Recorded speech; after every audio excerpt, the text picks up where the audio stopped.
শীতকাল আসলে হাত পা ফেটে চামড়া ওঠা শুরু হয়, কিন্তু যদি সারা বছর ধরেই হাতে পায়ে খোসা উঠতে থাকে তাহলে সেটি সৌন্দর্যের সমস্যা নয়, বরং স্বাস্থ্যের সতর্কবার্তা হতে পারে। চিকিৎসা বিজ্ঞানের পরিভাষায় এই অবস্থাকে বলা হয় কেরাটোলাইসিস এক্সফোলিয়াটিকা। কেন এমন হয়? বিশেষজ্ঞদের মতে হাতে পায়ে চামড়া ওঠার পেছনে একাধিক কারণ থাকতে পারে। সেগুলো হচ্ছে বংশগত বা জিনগত কারণ, ত্বকের পুষ্টিহীনতা ও পরিচর্যার অভাব, অতিরিক্ত ডিহাইড্রেশন, রোদে পোড়া বা অতিরিক্ত ঠান্ডা লাগা, ঘন ঘন হাত ধোয়া বা রাসায়নিকের সংস্পর্শে আসা, শুষ্ক ত্বক ও ব্যাকটেরিয়া সংক্রমণ, দুর্বল রোগ প্রতিরোধ ক্ষমতা, একজিমা বা এরিথ্রোডার্মা। তবে চিকিৎসকদের মতে এর সবচেয়ে বড় কারণ ভিটামিনের ঘাটতি।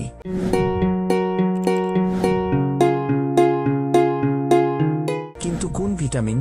চলুন জেনে নেওয়া যাক। ভিটামিন এ দৃষ্টিশক্তি ভালো রাখতে এবং ত্বকের কোষ পুনর্গঠনে সাহায্য করে। ভিটামিন এ এর অভাবে ত্বক রুক্ষ ও শুষ্ক হয়ে যায়। উৎস: কুমড়া, গাজর, পাকা পেঁপে, পালং শাক, দুধ ও ডিম।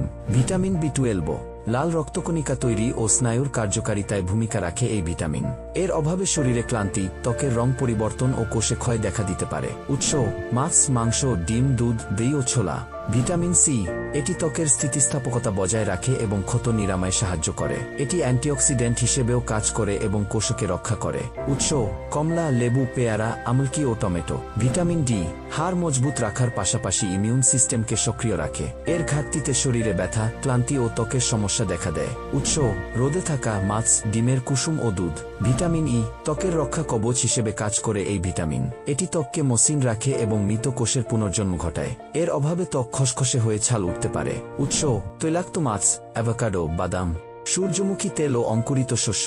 হাতে পায়ে চামড়া ওঠা কখনো অবহেলা করার মতো বিষয় নয়। যদি নিয়মিত এমনটা দেখতে পান তবে প্রথমে খাদ্যাভ্যাস ঠিক করুন। তাও না কমলে অবশ্যই চর্মরোগ বিশেষজ্ঞের পরামর্শ নিন, কারণ সুন্দর ত্বক শুধু বাহ্যিক পরিচর্যায় নয়, ভেতর থেকে সঠিক পুষ্টিই দেয় প্রকৃত উজ্জ্বলতা।